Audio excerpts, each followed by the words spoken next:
को संबोधित करेंगे उसके बारे में मैं कुछ संविधान दिवस के बारे में कुछ और कहूँगा। पहले मैं लक्ष्मी साहब से गुजारिश करूँगा वो आपको संबोधित करें 5-7 मिनट के लिए। उसके बाद देवाशीष जरनिया बात करेंगे और बाद में सवाल जवाब। और मैं पहले ही आपसे विनती करता हूँ, जो विषय आज का है संविधान दिवस, भारत जोड़ो यात्रा पर ही आप सवाल पूछे तो अच्छा होगा। सावरकर, अशोक गहलोत, राजेश पायलट, सचिन पायलट, ये सब अलग से हम बात कर सकते हैं। और वो दिल्ली चले गए। सॉरी मैडम, मैडम इधर आ जाइए थोड़ा पीछे।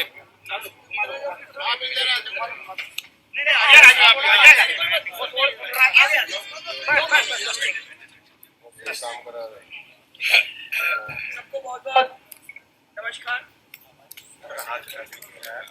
मेरे साथ बड़ी हस्तियां बैठी हुई हैं। मैं तो अभी से एक कार्यकर्ता हूँ कांग्रेस की। सभी पत्रकार बंधु यहाँ पर हैं। आज हमारे लिए बहुत ही महत्वपूर्ण दिवस है, संविधान दिवस, जो बाबा साहब अम्बेडकर ने जो संविधान की संरचना की थी और इस देश में जो लागू हुआ था। मैं खुशनसीब हूं कि मेरी विधानसभा में आज हमारे नेता माननीय राहुल गांधी जी का पदयात्रा भारत जोड़ो के माध्यम से पदार्पण हुआ और जिस उद्देश्य को लेके आदरणीय राहुल जी चल रहे हैं, ये आप सब भली भांति जानते हैं। चूंकि मैं भी एससी की विधायक हूं, बाबा साहब ने जो अधिकार दिए हैं आजादी के बाद, जो इस देश में के नवनिर्माण में सभी समाजों, सभी वर्गों की जो भागीदारी दी है, जो संवैधानिक व्यवस्थाएं इस देश के अंदर बनाई है, वो आज छिन्न भिन्न हो रही है। हमारा संविधान पूरे विश्व में एक बहुत ही महत्वपूर्ण, बहुत ही अनोखा संविधान है। कई देश हमारे संविधान की अनुकरण कर रहे हैं, इतना अच्छा हमारा संविधान है।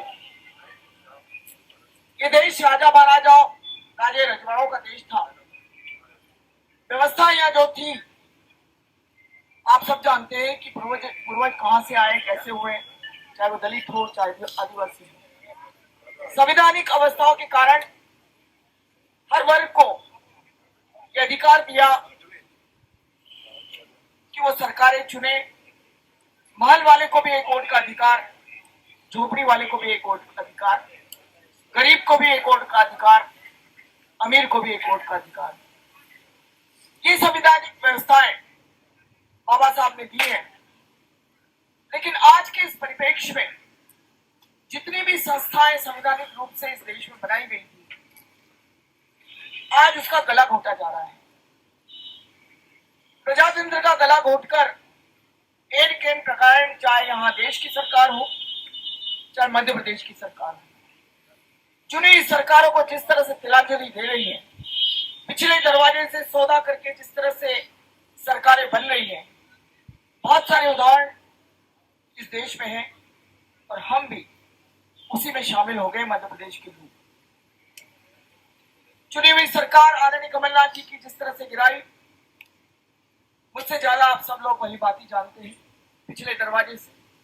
और आज जो व्यवस्थाएं छिन्न भिन्न हो रही हैं, चाहे कोई भी संवैधानिक संस्थाएं हो, चाहे ईडी हो, सीबीआई हो, यहां तक कि मैं कहूं कि निर्वाचन आयोग हो,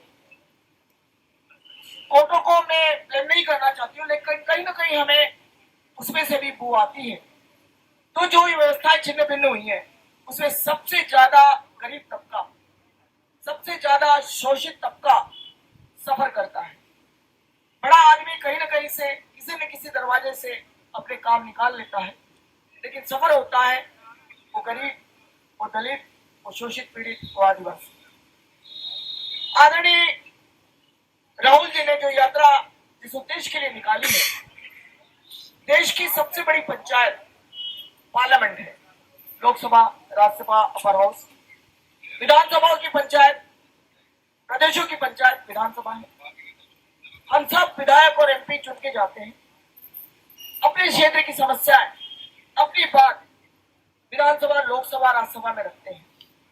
लेकिन अफसोस, जो आज की सरकार जो देश में बैठी हो या प्रदेशों में बैठी हो, कितने दिन तक सत्र का चलाती है। मैं अपना मध्य प्रदेश का उदाहरण दूं। आज जो सत्र का आहुत किया है 19 नवंबर से 19 दिसंबर से 23 दिसंबर तक, लेकिन मुझे मालूम है ये सिर्फ 2 दिन चलना है। बजट सत्र चलते हैं। मैं आदरणीय दिग्विजय सिंह जी के समय 10 साल मंत्री रही हूँ। 2.5 महीने 2.5 महीने बजट सत्र चलते थे। हर विधायक अपनी बात रखता था, मंत्री उसको जवाब देते थे। रात को 12-12, 1-1 बजे तक हम बैठे, मैं खुद मंत्री थी, जवाब देती थी। लेकिन आज क्या हो रहा है? बजट सत्र 10 दिन में खत्म, 8 दिन में खत्म। बाकी ऐसे ही पास जो बिल उनको पास करवाना था करवा लेते थे। तो फिर जाए तो जाए कहाँ? बोले तो बोले कहाँ? पार्लियामेंट में बोल नहीं सकते, विधानसभा में बोल नहीं सकते, मीडिया में बोल नहीं सकते। तो आदरणीय राहुल जी, मन की बात राहुल जी नहीं करते। एक ही व्यक्ति इस देश में मन की बात करता है, तो मन की बात सुनेगा कौन? इसलिए आदरणीय राहुल जी ने ये बीड़ा उठाया। एक गांधी दांडी यात्रा में चला था, दूसरा गांधी 3570 किलोमीटर चला। अब न कोई चलेगा न कोई चला। तो मैं धन्यवाद करती हूँ आदरणीय राहुल जी का कि उन्होंने इस यात्रा को चुना। शोषित पीड़ित की आवाज सुन रहे हैं, उनसे सारे लोग मिल रहे हैं, सब जुड़ रहे हैं। राजनीति न करते हुए हर वर्ग, हर समाज, चाहे वो बच्चा हो, बूढ़ा हो, जवान हो, बच्चे हो, सब महिलाएं हो, सब मिल रहे हैं, सब लोग जुड़ रहे हैं और एक ही बात कर रहे हैं। जिसको राजनीति नहीं करनी वो भी आ रहा है, जुड़ रहा है। मैं अपनी बात बहुत कह चुका हूँ, यही समाप्त करती हूँ और आपसे भी निवेदन करती हूँ कि आप गरीबों की आवाज को उठाएं, हमारे साथ मिलकर कदम ताल करें और इस देश को जोड़े, भारत को जोड़े। बहुत बहुत धन्यवाद। शुक्रिया विजयलक्ष्मी जी। देवाशीष, थोड़ा चेंज ऑफ कमेंटेटर।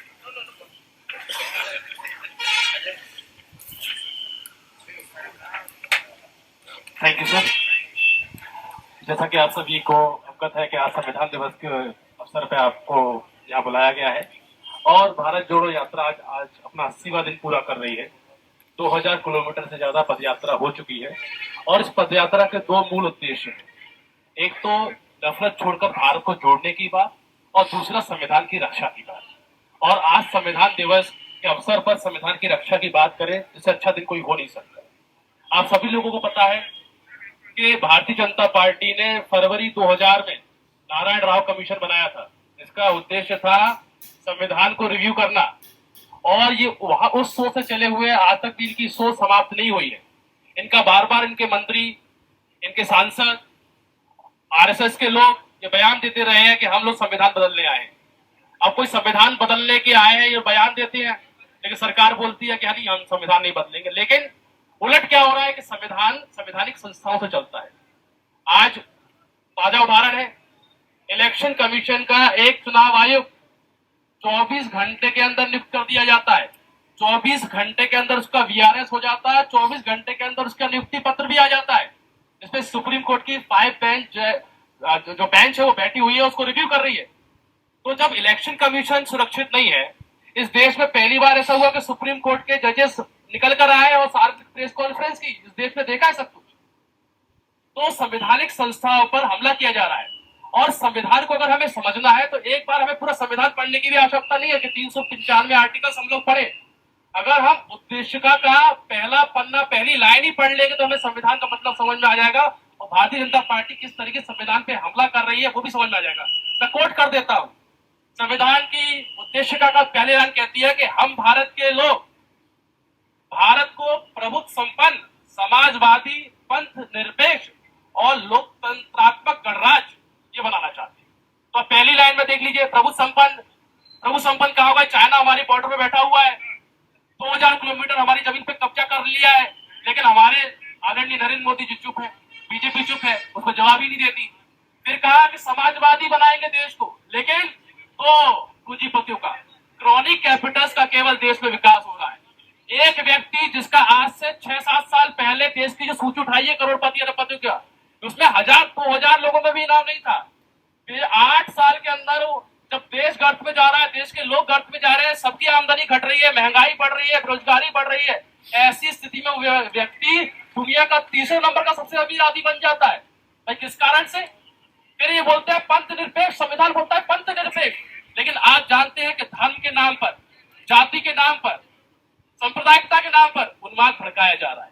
तो भारत जोड़ो यात्रा जो संविधान की उद्देशिका है, जिस भारत की हम लोग कल्पना करते हैं, हमसे बार बार पूछा जाता है कि भारत तो 1947 में टूटा था, आज तो नहीं टूटा, लेकिन उद्देशिका ही बताती है कि हम भारत के लोगों ने इस देश को बनाया है। भारत कोई जमीन का टुकड़ा केवल नहीं है जिसको आप नेशनल एक मैप में देख लेते हो। भारत के जो लोग हैं इसमें रहने वाले, जो अलग अलग जाति के, अलग अलग धर्म के, अलग अलग संप्रदाय के, अलग अलग जिनका लैंग्वेज अलग है, इन लोगों ने इस देश का निर्माण किया है। और 70-75 साल से इस देश को, जिसको कोई सोच नहीं सकता था कि ये अच्छा लोकतंत्र साबित होगा, संविधान में लिखा हुआ है कि हम लोकतंत्रात्मक गणराज्य बना रहे हैं। तो कहाँ है लोकतंत्र? 8 राज्यों की सरकारें, भारतीय जनता पार्टी 8 सालों में 8 राज्यों की सरकारें गिरा चुकी है।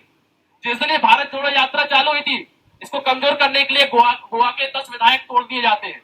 जिस मध्य प्रदेश में हम बैठे हैं, हम मैडम बोल रही थी साधो जी कि 1 वोट, प्रति व्यक्ति को 1 वोट का अधिकार दिया गया, ऊंचा हो नीचा हो सबको 1 वोट का अधिकार है।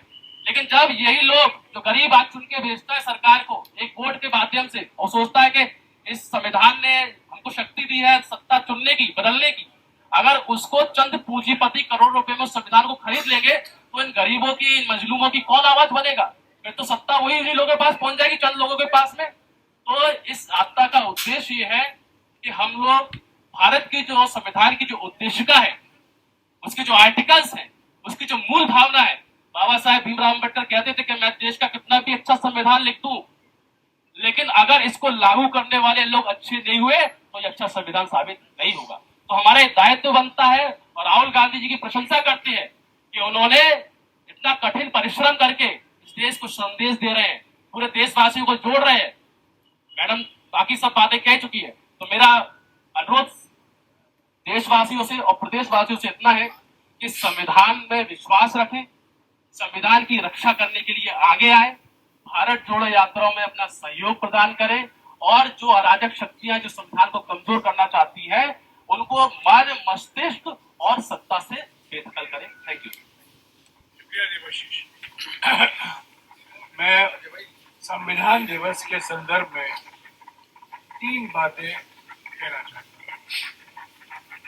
पहली बात तो ये है कि 26 नवंबर 1949 को संविधान सभा ने संविधान के मसौदे को अपनी स्वीकृति दी।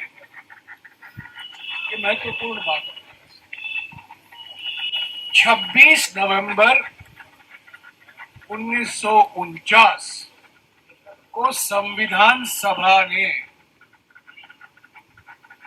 जो अंतिम मसौदा था, ड्राफ्ट कॉन्स्टिट्यूशन था, उसको स्वीकृति दी, और वही संविधान सभा ने तय किया कि संविधान लागू होगा 26 जनवरी 1950।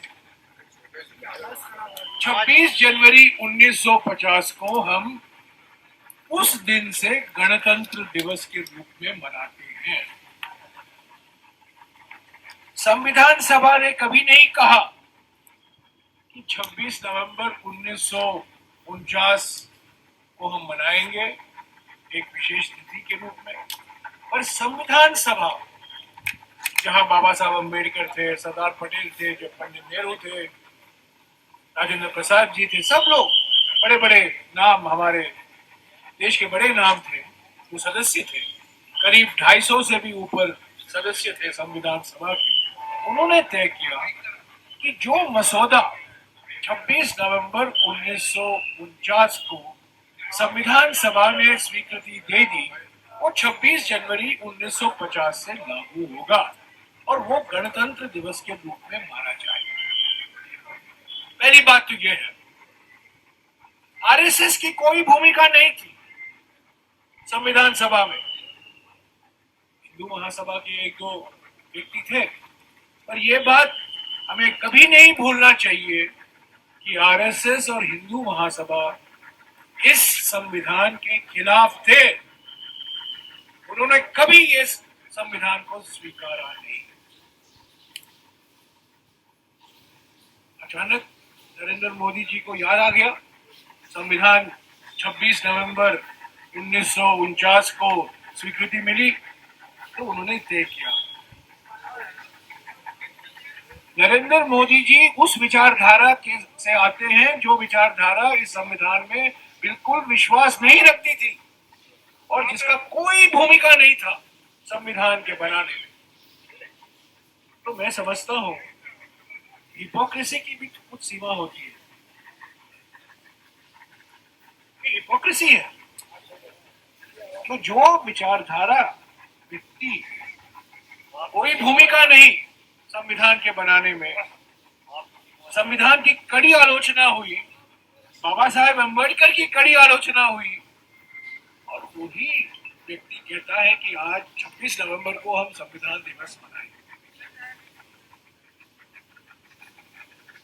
दूसरी बात जो मैं कहना चाहता हूं कि 26 नवंबर 1949 के एक दिन पहले बाबा साहेब अम्बेडकर का भाषण था संविधान सभा में, और मैं समझता हूं कि 20वीं शताब्दी के अगर 3 या 4 प्रभावशाली भाषण है किसी भारतीय नेता ने दिया है, बाबा साहब अम्बेडकर का 25 नवंबर 1949 का भाषण जरूर होगा। लोग पढ़े नहीं है ज्यादा लोग, पर वो इंटरनेट में आसानी से मिल जाता है। अगर आप गूगल करेंगे, गूगल यूनिवर्सिटी करेंगे, यहाँ तो आजकल देश में 2 ही यूनिवर्सिटी चल रहे हैं, एक तो गूगल यूनिवर्सिटी और एक व्हाट्सएप यूनिवर्सिटी। कभी कभी व्हाट्सएप यूनिवर्सिटी में तो सारे चीज निकलते हैं जो जिस पर हम यकीन नहीं कर सकते या उस पर विश्वास नहीं रखते, पर गूगल से कभी कभी सच्चाई आ जाती है। अगर आप अंबेडकर 1949 नवंबर स्पीच टाइप करेंगे तो पूरा स्पीच आपको मिल जाएगा। और बाबा साहब अंबेडकर ने एक लंबा भाषण दिया। उनके बिना तो ये संविधान बनने की कोई उम्मीद ही नहीं थी। मुख्य निर्माता थे और उन्होंने 2 बातें कही, और मैं हमारे प्रधानमंत्री, उनके विचारधारा और सभी लोगों को याद दिलाना चाहते हैं इन 2 बिंदुओं के बारे में जिन्होंने बाबा साहब अम्बेडकर ने खुद जिक्र किया। पहली बात, बाबा साहब अम्बेडकर ने साफ कहा है कि अगर किसी को श्रेय जाता है संविधान पास कराने के लिए संविधान सभा में, वो कांग्रेस पार्टी को भी जाता है। बाबा साहेब अम्बेडकर कांग्रेस के नुमाइंदे नहीं थे।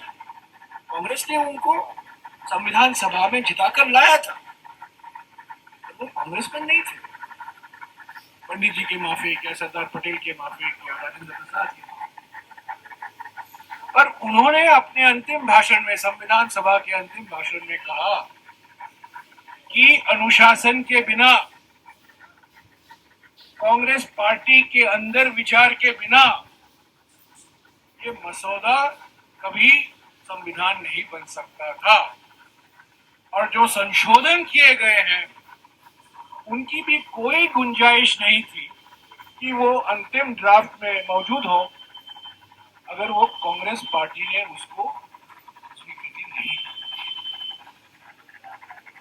साफ अंबेडकर जी ने लिखा है, और मैं, अगर आप चाहते हैं, अंग्रेजी का भी भाषण है और उसका हिंदी अनुवाद भी उपलब्ध है, मैं आपको पीवा दूंगा।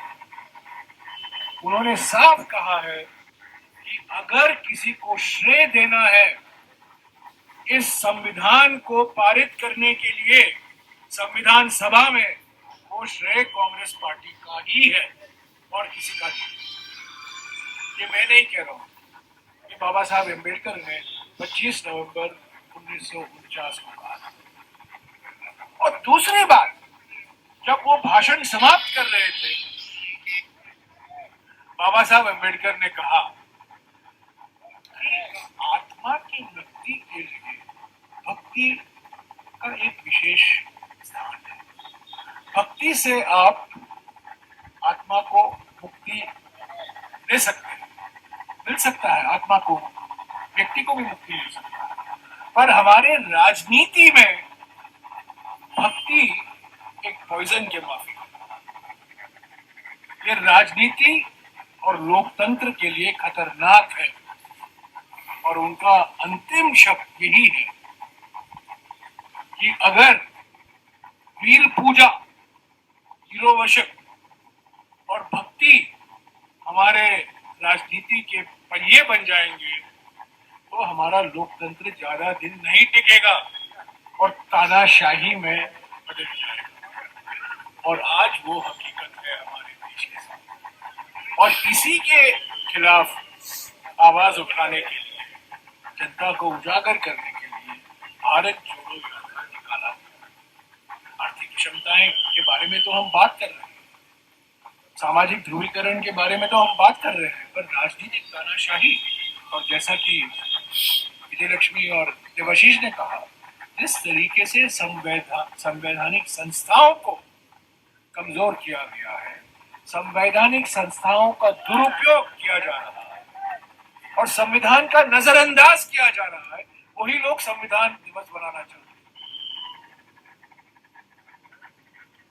तो आज शाम को खड़गे जी, कांग्रेस अध्यक्ष राहुल जी दोनों मऊ जाएंगे।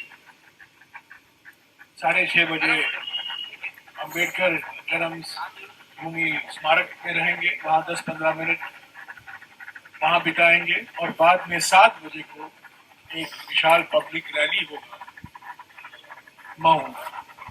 खड़गे जी, मैं आपको याद दिला दूं, बड़े वरिष्ठ नेता हैं हमारे पार्टी के तीसरे दलित अध्यक्ष। अखबारों ने लिखा है कि वो दूसरे हैं, मैं करेक्ट करना चाहता हूं। 1962 में, जुलाई 1962, बीएसपी का नामो निशान नहीं था 1962 में। जुलाई 1962 में दामोदरम संजीवैया आंध्र प्रदेश के बड़े दलित नेता थे, वो मुख्यमंत्री थे, पहले दलित मुख्यमंत्री कांग्रेस ने बनाया 1960 में। संजीवैया जी को कांग्रेस अध्यक्ष नियुक्त किया गया और वो जनवरी 64 तक कांग्रेस अध्यक्ष रहे। दूसरे दलित अध्यक्ष जगजीवन राम जी थे 1970 से लेकर 1971। मल्लिकार्जुन खड़गे जी हमारे तीसरे दलित अध्यक्ष, वो भी आएंगे, राहुल जी भी रहेंगे, कमलनाथ जी, दिग्विजय सिंह जी, मध्य प्रदेश के नेता, लक्ष्मी, सभी लोग गांव में रहेंगे। और मैं समझता हूं आज एक महत्वपूर्ण दिवस है हमारे लिए और हमारे पार्टी के लिए, क्योंकि हमारे पार्टी के बिना ये संविधान बनता नहीं और ये बाबा साहब अंबेडकर ने स्वीकारा। मैं आपको बाबा साहब अंबेडकर के शब्द बता रहा हूं, मैं नहीं कह रहा हूं। मुख्य निर्माता, सूत्रधार बाबा साहब अम्बेडकर, पर इन संविधान में बनाने के लिए करीब 13 या 14 समितियों का गठन किया गया और इन समितियों का अध्यक्षता 4 लोगों ने की, जवाहरलाल नेहरू, सरदार पटेल, राजेंद्र प्रसाद और मौलाना आजाद। आप किसी भी इतिहास की किताब पढ़िए, संविधान के इतिहास की किताब में आपको ये मिलेगा, ये जानकारी मिलेगी कि बाबा साहब अम्बेडकर सूत्रधार थे, लेखक थे, निर्माता थे। उन्होंने पायलट किया कॉन्स्टिट्यूशन, उनके बिना संविधान बनता नहीं। संविधान के प्रावधान इतने क्रांतिकारी और प्रगतिशील नहीं होते अगर अम्बेडकर, डॉक्टर बाबा साहब अम्बेडकर नहीं हो। और उसके अलावा ये 4 लोग, जवाहरलाल नेहरू, सरदार पटेल, राजेंद्र प्रसाद और मौलाना आजाद की भी भूमिका बहुत अहम भूमिका है, इनको हमें भूलना नहीं चाहिए। संविधान एक क्रांतिकारी और प्रगतिशील दस्तावेज है। 2000 में अटल बिहारी वाजपेयी की सरकार ने इसको रिव्यू करने के लिए एक समिति का गठन किया। आरएसएस, बीजेपी मौजूदा संविधान में बिल्कुल विश्वास नहीं रखती। ये सब एक खेल है, राजनीतिक एजेंडा है। और जिस तरीके से संविधान के प्रावधानों को कमजोर किया जा रहा है, संवैधानिक संस्थाओं को कमजोर किया जा रहा है, मैं समझता हूं ये हमारे लिए बहुत गंभीर समस्या है, चुनौती है। और कांग्रेस पार्टी पार्लियामेंट के अंदर और पार्लियामेंट के बाहर भी इसके खिलाफ अपनी लड़ाई लड़ती है। शुक्रिया सर। मेरा सवाल है आपसे। देवाशीष। हाँ, क्योंकि आप लोग प्रेस कॉन्फ्रेंस करते रहते हैं, युवाओं को मौका मिले। आपने और सर, आपने सभी ने कहा कि कॉन्स्टिट्यूशन को बीजेपी और आरएसएस अपनी आइडियोलॉजी के अकॉर्डिंग चेंज करना चाहती है। मेरे 2 प्रश्न हैं आपसे।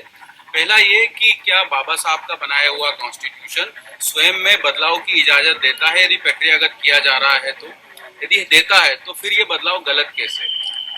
एक चीज। और दूसरा, बाबा साहब का बनाया हुआ कॉन्स्टिट्यूशन में पहला अमेंडमेंट तो खुद कांग्रेस ने किया था। देखिए, कॉन्स्टिट्यूशनल अमेंडमेंट जो प्रक्रिया है उसको हमने, जो बाबा साहब ने, जो संविधान के निर्माता रहे हैं, उन्होंने ये सोच के किया कि हम इसको फ्लेक्सिबल भी रखेंगे। संविधान एक दस्तावेज है और वक्त बदलता रहता है, तो हम ये प्रयास करते हैं कि हमारा संविधान हमेशा जीवंत रहे। इसके लिए उसमें समय समय पर बदलाव हो। पर आपको ये ध्यान रखना चाहिए कि संविधान की एक मूल आत्मा है, जिसको लैंग्वेज, कॉन्स्टिट्यूशनल लैंग्वेज में, या फिर मैं बोलूँ कि अदालती भाषा में जो बेसिक स्ट्रक्चर कहा जाता है, जो कोर्ट ने एक्सप्लेन किया है। तो हम यहाँ बात कर रहे हैं, जब संविधान की मूल भावना को बदलने की, संविधान को बदलने की बात कर रहे हैं, तो हम उसकी मूल भावना को बदलने की बात कर रहे हैं। और मूल भावना क्या है, वो मैंने आपको, जब मैंने जो प्रियम्बल है, संविधान की उद्देशिका है, उसमें संविधान का सार, संविधान का भाव और भारत को कैसा बनाना है, उसकी उद्देशिका में उसका वर्णन किया होगा। कॉन्स्टिट्यूशन, संविधान की पूजा करना बहुत आसान है, कॉन्स्टिट्यूशन के प्रावधानों को निभाना, कॉन्स्टिट्यूशन के रास्ते पर चलना वो रोजाना काम है। और वो पिछले 8 साल में उसको बहुत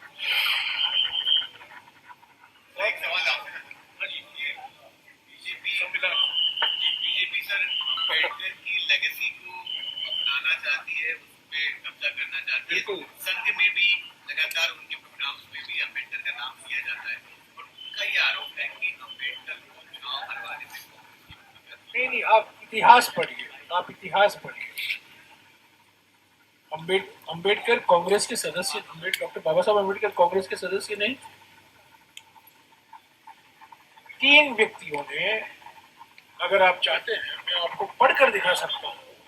15 जुलाई 1947 जब स्वतंत्र भारत का पहला मंत्रिमंडल बन रहा था, पंडित जी वल्लभ भाई पटेल को खत लिखते हैं और उस खत की कॉपी मैं आपको दूंगा, मेरे पास है। और उसमें कहते हैं, my dear Vallabh Bhai, I have spoken to Ambedkar and he has agreed to become law minister. Mahatma Gandhi चाहते थे बाबा साहेब संविधान सभा के सदस्य बने और कांग्रेस ने उनको बनवाया, चुनकर आए थे। बाद में जब हमको स्वतंत्रता मिली और जब चुनाव होना था, वो RPI, Republican party of India उन्होंने बनाया, अलग अलग पार्टियां, अलग पार्टी, और चुनाव में अलग पार्टियां लड़ती हैं। तो ये तो इतिहास, हम इतिहास को बदल नहीं सकते। मैंने 2 दिन पहले भी कहा, 3 दिन पहले भी कहा है, कांग्रेस पार्टी इतिहास में बदलने के लिए कोई नहीं चाहते, नहीं इतिहास बदलना नहीं चाहता है। जो इतिहास है वो इतिहास है, स्वीकारते हैं।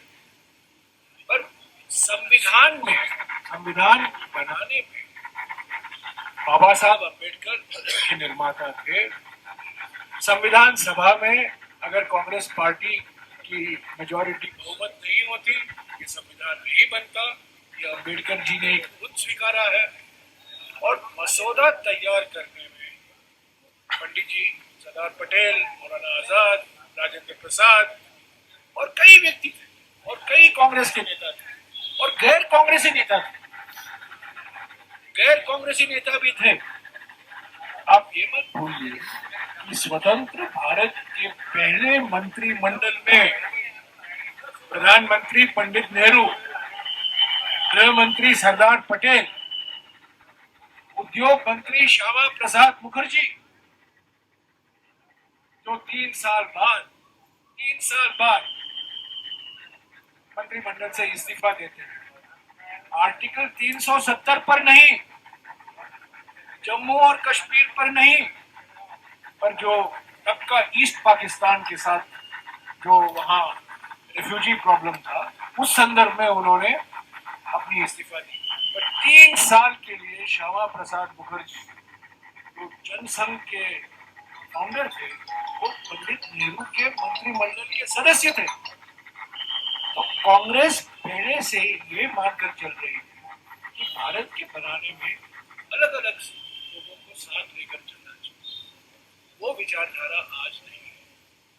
यही विचारधाराओं का टक्कर है। एक विचारधारा जो समझती है कि वो सर्वोपरि है, वो सब जानती है और वही सही विचारधारा है, और कांग्रेस की विचारधारा जो मैंने आपको मिसाल दी है, जो सबको साथ लेकर चली है। सिर्फ नारा नहीं है सबका साथ सबका विकास, और संविधान सबसे प्रभावशाली मिसाल है, जहाँ अलग अलग लोग संविधान सभा के सदस्य थे और उनकी भूमिका आप किसी भी किताब में पढ़ सकते हैं। हाँ जी, और कोई सवाल? लंच